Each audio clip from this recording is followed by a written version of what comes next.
누가복음 13장 1절로 9절, 신약 117쪽이 되겠습니다. 한 절씩 교독하시도록 하겠습니다. 그때 마침 두어 사람이 와서 빌라도가 어떤 갈릴리 사람들의 피를 그들의 제물에 섞은 일로 예수께 아뢰니 하여 이르시되 너희는 이 갈릴리 사람들이 이같이 해받음으로 다른 모든 갈릴리 사람보다 죄가 더 있는 줄 아느냐. 너희에게 이르노니 아니라 너희도 만일 회개하지 아니하면 다 이와 같이 망하리라. 실로암에서 망대가 무너져 치어 죽은 18사람이 예루살렘에 거한 다른 모든 사람보다 죄가 더 있는 줄 아느냐. 너희에게 이르노니 아니라 너희도 만일 회개하지 아니하면 다 이와 같이 망하리라. 이에 비유로 말씀하시되 한 사람이 포도원에 무화과 나무를 심은 것이 있더니 와서 그 열매를 구하였으나 얻지 못한지라. 포도원지기에게 이르되 내가 3년을 와서 이 무화과 나무에서 열매를 구하되 얻지 못하니 찍어버리라. 어찌 땅만 버리게 하겠느냐. 대답하여 이르되 주인이여 그님에도 그대로 두소서. 내가 두루 파고 거름을 주리니 함께 읽습니다. 이후에 만일 열매가 열면 좋거니와 그렇지 않으면 찍어버리소서 하였다 하시니라. 아멘. 할렐루야. 오늘도 하나님의 은혜와 축복이 우리 성도들 모두에게 함께하기를 주의 이름으로 축원드립니다. 오늘 말씀의 제목은 회개하고 열매 맺는 삶, 그렇습니다. 어느 교회 목사님이 늘 강단에서 말씀하셨어요. 내가 청년회 때 예수 믿고 하나님의 종이 돼서 이렇게 건강하게 목회하고 있다고. 나하고 동년배 같은 이제 동네 친구들은 병들고 세상 떠나고 그랬다고. 아마 내가 예수 믿지 않았으면 중풍 걸리든가 뭐 이렇게 병에 걸리고 그랬을 거라고 늘 강단에서 이렇게 말씀하셨어요. 아마 하나님의 은혜를 강조하려고 그렇게 말씀하셨겠죠.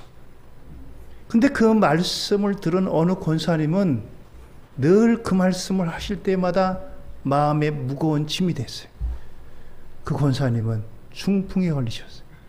한쪽 다리를 끄시면서도 교회에 올라오고 예배 드리셨어요. 제가 부교육자로 있을 때 어느 날 그 권사님이 저한테 목사님, 나는 우리 목사님이 저런 말씀하실 때마다 마음이 아파요. 그 권사님은 어느 누가 봐도 아주 정결하시고 또 바른 분이, 그분이 뭐 술을 드신다든가 아니면 뭐 곁길로 갔다든가 그런 거는 도저히 생각할 수도 없고 그러실 리가 없는 분인 거예요. 목사님 저렇게 말씀하시면 그러면 나는 왜 이 병에 걸렸지? 하는 거예요. 여러분들, 우리가 어떤 고난당하신 분을 바라보는 시각이 참 중요합니다. 특별히 믿는 그리스도인들이 실패나 혹은 큰 사고나 질병이나 어떤 어려움을 당할 때 저분이 혹시 무슨 일이 있나? 뭐 잘못된 게 있어서 그런가? 이러한 마음으로 대한다면은 이건 시각을 달리해야 된다라고 하는 것입니다. 오늘 이제 성경의 두 개의 사건을 통해서 예수님께서 우리에게 주시는 교훈과 권면이 담겨져 있습니다. 첫 번째, 고난과 죄의 상관관계입니다. 13장 1절에 이런 말씀이 있습니다. 그때 마치 두어 사람이 와서 빌라도가 어떤 갈릴리 사람들의 피를 그들의 제물에 섞은 일로 예수께 아뢰니.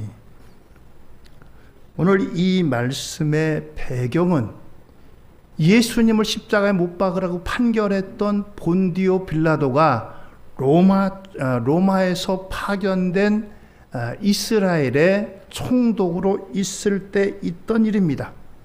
예수님이 십자가에 달리기 직전에 있었던 일이, 이때 어떤 일이 있었느냐, 이 예루살렘 안에 물이 필요했어요. 사람들은 자꾸 늘어나고 물은 부족하고, 총독은 이 예루살렘을 평안하게 잘 유지시켜야 될 책임이 있습니다. 물이 모자란 거예요. 그래서 물을 끌어올 사업을 펼쳐야 되는데 돈이 없는 겁니다. 그래서 어떻게 자금을 조달할까 가만히 보니까 유대인들이 그 성전에는 성전세라든가 이런 것들에 돈이 많이 쌓여 있는 것을 보게 됐어요. 그래서 이 빌라도가 그 성전의 돈을 끌어다가 이제 상소 좀 더 증수시켜 가지고 이제 물을 공급하려고 했습니다. 이 사실을 유대인들이 알고 유대인들이 벌떼같이 일어났어요. 아니, 하나님 앞에 하나님의 성전에 드린 돈을 가지고 그래 물을 증수하자고 거기에다 돈을 써? 그건 절대 안 돼. 이러한 기운이 일어났습니다. 오늘 이렇게 이제 이러한 분위기 가운데 아무튼 실로암 성전 연못을 좀 더 크게 넓혀가지고 물을 가두고 그걸 통해서 이제 증수하려고 하는 일을 막 시작할 때였습니다. 시작하는데 망대를 먼저 쌓아가지고 망대를 높이 쌓아가지고 이 물을 가두고 그런 일을 해야 되는데 그만 망대가 무너져가지고 18명이 죽게 됩니다. 18명이 죽게 돼요. 그러니까 유대인들이 더욱더 이제 봐라, 저 빌라도가 성전의 돈을 끌어다가 물을 이제 실로암 연못을 넓히려고 하니까 하나님이 징계하신 거다라고 이렇게 생각을 했습니다.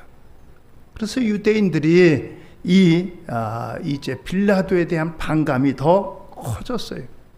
그래서 비밀리에 사람들이 이제 모이고 이제 시위를 벌이려고 계획을 하고 있었습니다. 이 사실을 빌라도가 첩보를 얻었어요. 스파이를 심어놨거든요. 그래가지고 이 빌라도가 이 성전 안에서 이제 일하는 사람들, 그 사람들에게 스파이를 숨겨서 로마 군인들을 변장시키고 또 그들을 그 곳으로 이제 몰래 들어가게 만듭니다. 그래가지고 그곳에서 가장 앞줄에 서고 또 가장 과격한 구호를 외치는 그러한 이제 주동자들을 이제 구별해가지고 그들을 죽였습니다. 그 사람들이 어느 사람인지 저 북쪽 갈릴리 사람들이, 이스라엘에서 북쪽이 갈릴리고 남쪽이 유다거든요. 예수님이 자라난 곳이 갈릴리예요. 그 갈릴리 사람들이 아주 과격한 사람들이었는데 이 사람들을 변장한 로마 군인들이 들어가서 그들을 죽였어요. 이것만 해도 큰일인데 이 죽인 사람들의 피를 성전에서 하나님 앞에 제사 드릴 때 소나 양이라든가 비둘기를 잡아서 피를 제단에 뿌리잖아요. 이 피하고 사람의 피를 섞어서요. 그러니까 사람들이 난리가 난 겁니다. 바로 이와 같은 배경을 안고 오늘 말씀을 우리가 보면은 이 사람들이 이것 때문에 이렇게 화가 났고 이것 때문에 문제가 됐구나. 그렇습니다. 13장 1절 다시 한번 읽어드립니다. 그때 마치 두어 사람이 와서 빌라도가 어떤 갈릴리 사람들의 피를 그들의 제물에 섞은 일로 예수께 아뢰니, 바로 이 얘기입니다. 갈릴리 사람들을 죽였어요. 그 사람들의 피하고 하나님 앞에 제물로 드려야 될 이제 가축의 피하고 섞었다 이겁니다. 이것 가지고 예수님께 이걸 가지고 아는 겁니다. 오늘 이와 같은 일에 더해서 13장 4절에는 그 앞에 있던 일을 함께 꺼냅니다. 13장 4절입니다. 또 실로암에서 망대가 무너져 치어 죽은 18사람이 예루살렘에 거한 다른 모든 사람보다 더 죄가 있는 줄 아느냐.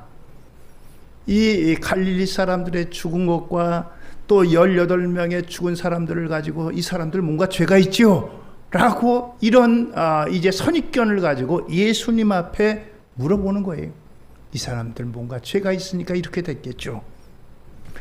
자, 이렇게 이러한 일을 가지고 예수님 앞에 그래, 그 사람들은 뭔가 죄가 있으니까 그렇게 됐겠지, 그런 대답을 얻고 싶은 마음을 가지고 예수님께 이 문제를 아랬다는 겁니다.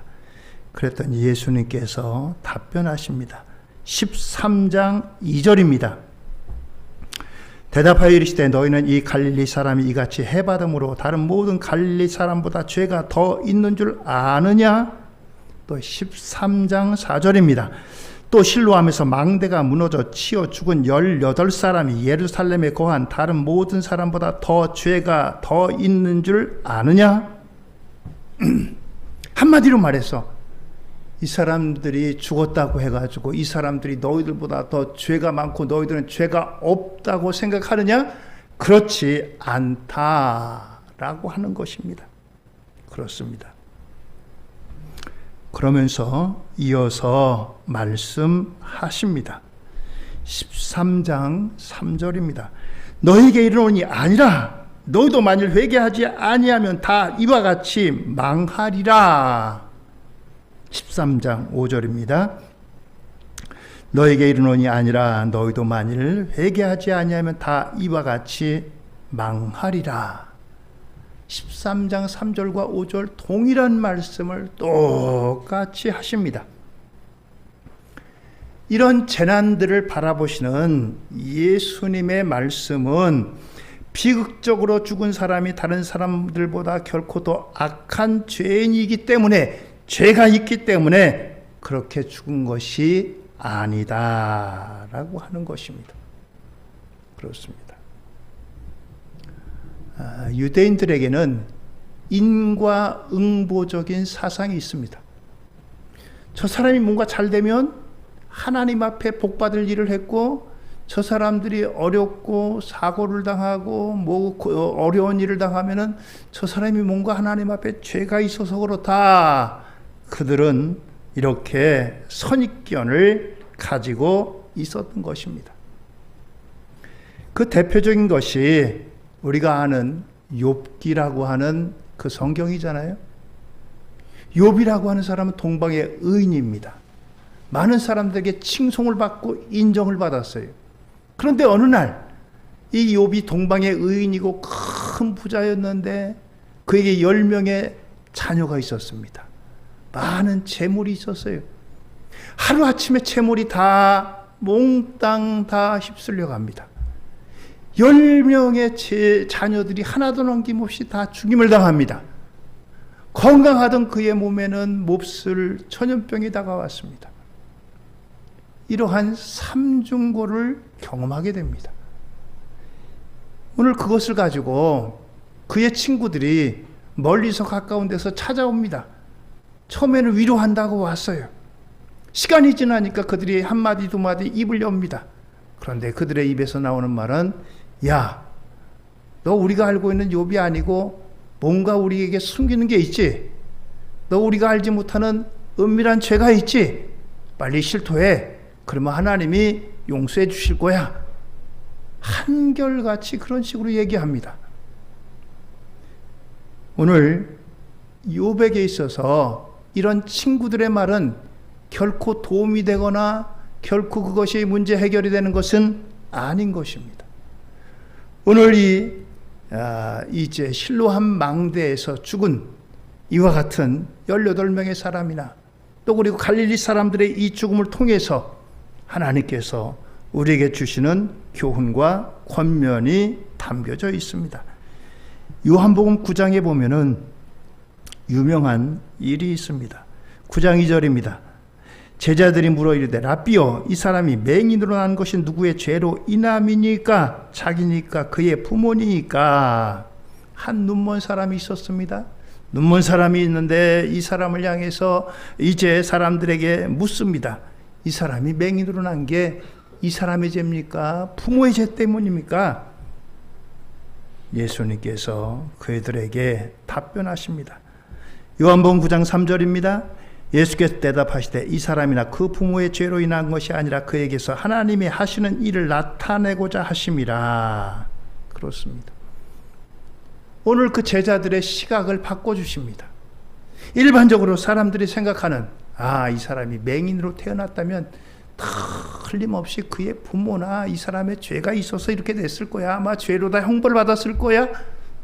이렇게 생각을 가지고, 선입견을 가지고 이제 그렇게 재단을 하는데 예수님께서는 결코 그렇지 않다라고 하는 것입니다. 우리가 살아가는 세상에는 이런저런 일로 인해서 재난을 당하고 실패를 당하고 또는 좌절을 겪고 어려운 일을 당하는 이러한 일들이 얼마나 많은지 알 수 없습니다. 우리는 도무지 다 그것을 이해할 수가 없어요. 인간의 시야는 그만큼 좁기 때문입니다. 여러분들, 우리 사람들의 시각으로 보지 못하는 것들을 곤충이라든가 짐승이라든가 이런 것들은 보는 그런 존재가 있어요. 아니면 광학기계를 통해서 볼 수가 있고요. 사람의 눈으로는 볼 수 있는 한계가 있고 분명히 그 제약이 있지만 그렇지 못한 것을 보는 그와 같은 것들이 있어요. 하나님께서는 우리가 미처 보지 못하는 그 너머의 것을 보신다는 거예요. 오늘 이처럼 우리는 다 하나님의 섭리를 이해할 수가 없다라고 하는 것입니다. 자, 오늘 그러면 우리에게 주시는 이제 경고와 함께 또 우리에게 주시는 하나님의 은혜를 보게 됩니다. 오늘 6절부터 9절까지의 무화과 나무의 비유의 말씀이 나옵니다. 13장 6절입니다. 이에 비유로 말씀하실 때 한 사람이 포도원에서 무화과 나무를 심은 것이 있더니 와서 그 열매를 구하였으나 얻지 못한지라. 구약 성경 레위기 19장에 보면 새로 나무를 심을 때 보통 3년 동안은 열매를 맺지 못하고 먹을 수가 없다라고 이렇게 말씀합니다. 그래서 어떤 이제 열매가 있는 나무를 심을 때는 4년은 돼야 열매가 맺을 수 있고 먹을 수 있을 정도가 됩니다. 그래서 4년째 되는 그 열매는 하나님 앞에 드리는 겁니다. 첫 번째 것이 되기 때문에. 그리고 나서 그 후의 것들은 내가 먹을 수가 있는 거예요. 자, 그런데 여기 이제 포도원에 무화과 나무를 심었는데 열매를 구하였으나 얻지 못한지라. 그러니까 이미 3년이라고 하는 시간은 기본적으로 깔아놓은 겁니다. 3년도 안 돼가지고 이 열매를 왜 안 맺어? 이게 아니에요. 3년은 이미 지난 겁니다. 3년은 이미 지나고 4년, 5년, 6년이 됐는데도 불구하고 계속해서 열매를 맺지 못하는 겁니다. 13장 7절입니다. 포도원지기에게 이르되 내가 3년을 와서 이 무화과 나무에서 열매를 구하되 얻지 못하니 찍어버리라. 어찌 땅만 버리게 하겠느냐. 이미 3년을 지나고 또 3년이 지났다는 거예요. 6년이 되었는데도 이 무화과 나무에서 무화과가 열매 맺지 못했다는 겁니다. 그러면 이 나무는 결정적으로 열매 맺지 못하는 부실한 나무라는 거예요. 자, 그래서 이 무화과 열매에 대해서 어찌 놔두겠느냐? 땅만 버리는 것이 아니냐? 이 무화과는 이스라엘을 상징하는 과일입니다. 때로는 포도나 이 무화과가 이스라엘을 상징하는 그러한 과일 열매인 거예요. 무화과 나무는 이스라엘을 상징하는데 이 무화과 나무에서 열매를 맺지 못한다. 이스라엘 백성들에게서 열매를 맺지 못한다라고 하는 거예요. 예수님이 공생애를 3년 반 동안 하셨습니다. 그 3년 동안 하시면서 여기저기에서 이적도 보이시고 말씀으로 그들에게 교훈하고 권면하고 가르쳐 주세요. 회개하라. 또 그리고 여러 말씀으로 비유로 말씀하시고 말씀하셨어요. 그런데 그들이 열매를 맺고 돌아오는 것이 아니라 그들이 그냥 이적만 바라보고 이적만 계속해서 추구하고 그럴 뿐이지 열매 맺는 게 없던 것입니다. 결국 이 이스라엘은 주후 70년 예수님이 십자가에 달려 돌아가시고 약 35년 후에 로마 장군 티투스에 의해서 완전히 예루살렘이 파괴됩니다. 예루살렘 사람들이 그때 독립운동을 열었어요. 야, 우리 독립하자. 로마에서 장수를 보내가지고 완전히 예루살렘을 다 함락시켜가지고 돌 위에 돌 하나도 남지 않을 만큼 완전히 성전이라든가 그 성이라든가 이 모든 것들이 다 완전히 무너지고 맙니다. 오늘 이와 같은 비유의 말씀 속에는 이러한 일들이 대표적으로 깔려 있는 거예요. 자, 이렇게 열매 맺지 못한 나무에 대해서 이렇게 말씀하시니까 이제 13장 8절 9절에 이렇게 말씀합니다. 대답하여 이르되 주인이여 금년에도 그대로 두소서 내가 두릅하고 거름을 줄이니 이후에 만일 열매가 열면 좋거니와 그렇지 않으면 찍어버리소서 하였다 하시니라. 지금까지 3년 7년 기다렸는데 열매 맺지 못했습니다. 그런데 제가 한 번 더 여기에다 거름을 주겠습니다. 거름을 주고 나서 열매를 맺어서 열매를 얻으면 좋지만 그렇지 않으면 그럼에도 불구하고 열매를 맺지 못하면 찍어버립시다 라고 하는 거예요. 오늘 이와 같이 예수님께서는 이러한 이제 긍휼과 심판의 양면성을 얘기합니다. 예수님은 인내하시는 분이에요. 긍휼을 베푸시는 분입니다. 사랑을 베푸시는 분이에요. 그러나 이 긍휼과 인내가 무한정한 것은 결코 아니다라고 하는 것입니다. 하나님의 용서와 긍휼이 여기심이 언제까지 영원토록 우리에게 지속되지는 않는다라고 하는 것입니다. 여러분들 요나 선지자 잘 아시죠? 하나님께서 요나에게 요나야 니느웨 가서 니느웨 백성들에게 이 말을 전하라. 회개하고 돌이켜라. 그렇지 않으면 너희 이 성을 내가 멸하겠다. 그래서 그 말씀을 받았는데 요나가 싫어요. 나 안 갈래요. 그런데 안 간다고 싫다고 해가지고 가만히 있으면 하나님이 계속 또 말씀하실 것 같아요. 그래서 도망가기로 합니다. 어디로요? 니느웨의 반대쪽으로. 그래서 다시스로 가는 배를 탑니다. 다시스로 가는 배를 타고 어디 가느냐? 저 배 맨 밑창에 들어가요. 밑창에 들어가가지고 숨습니다. 사람들 사이에 숨으면 하나님도 나 못 보시겠지. 그런데 하나님이 못 보실 분이 아니잖아요. 그런데 이 요나가 이 다시스로 가는 배를 타려고 할 때 얼마나 그렇게 타이밍이 잘 맞는지 몰라요. 마치 욥바라고 하는 항구로 갔더니 다시스 갈 사람 빨리 오시오. 배 출발합니다. 가자마자 배를 딱 탄 거예요. 이야, 내가 이렇게 가려고 하니까 딱 맞는구나. 요나가 입이 찢어졌어요. 그렇지. 그런데 여러분들, 요나가 이 배 타고 왔는데 얼마 안 가가지고 큰 풍랑이 오잖아요.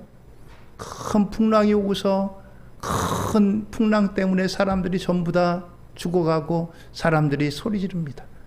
도대체 이 풍랑이 누구 때문이냐? 제비 뽑아보자. 제비 뽑아가지고 그 사람을 저 바다에 던지자. 제물로 드리자. 사람 가운데 얼마나 많은지 몰라요. 사람들은 전부 나는 아니겠지. 요나도 참여합니다. 그런데 요나가 당첨되잖아요. 하나님께서 이 요나를 바다에 던지고 큰 물고기를 예비했다가 덥석 물어버리잖아요.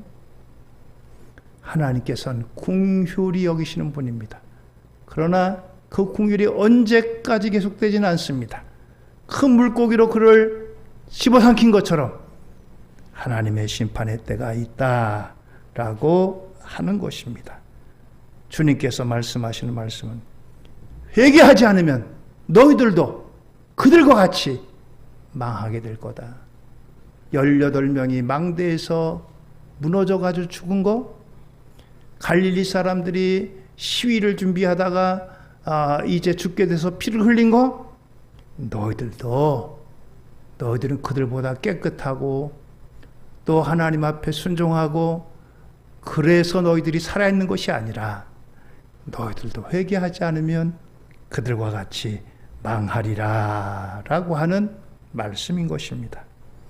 그래서 오늘 우리에게 주시는 말씀에 두 가지 핵심 포인트가 있습니다.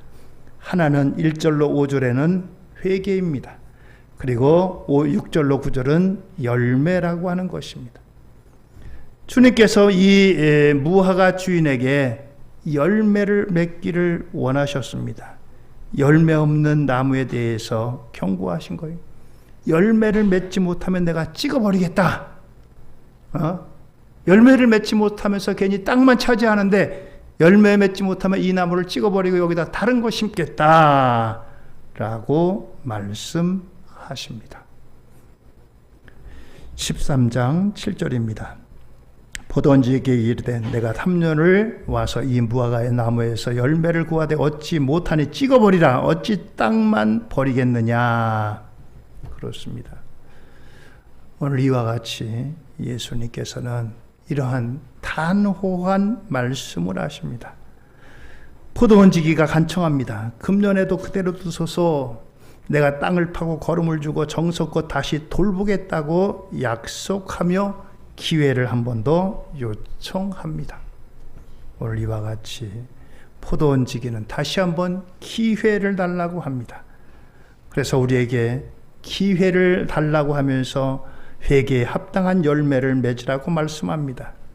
3장 8절입니다. 그러므로 회개에 합당한 열매를 맺고 속으로 아브라함이 우리 조상이라고 말하지 마라.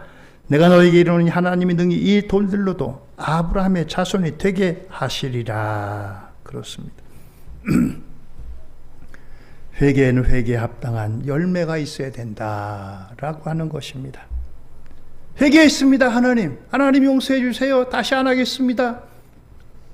입술로 선포하고 기도하는 것만이 중요한 것이 아니라는 거예요.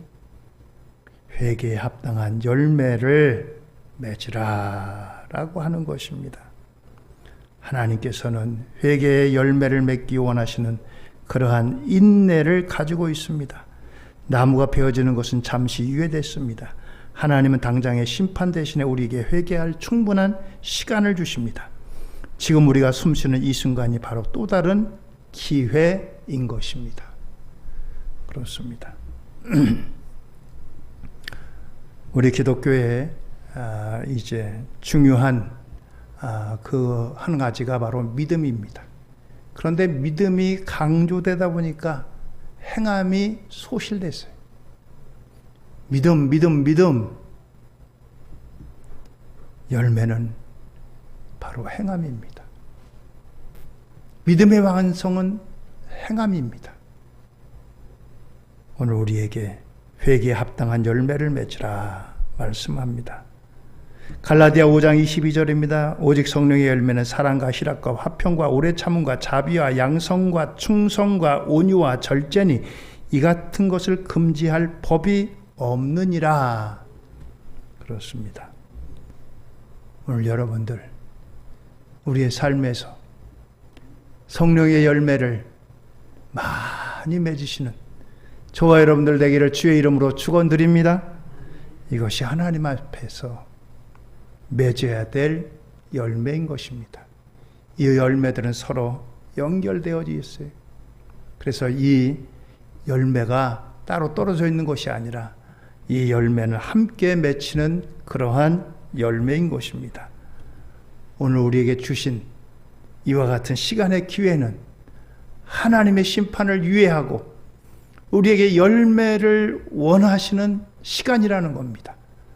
그래서 오늘 주님이 기뻐하시는 좋은 열매, 많은 열매로 주님을 기쁘시게 하는 저와 여러분들 다 되어주시기를 예수님 이름으로 축원드립니다. 기도하시겠습니다.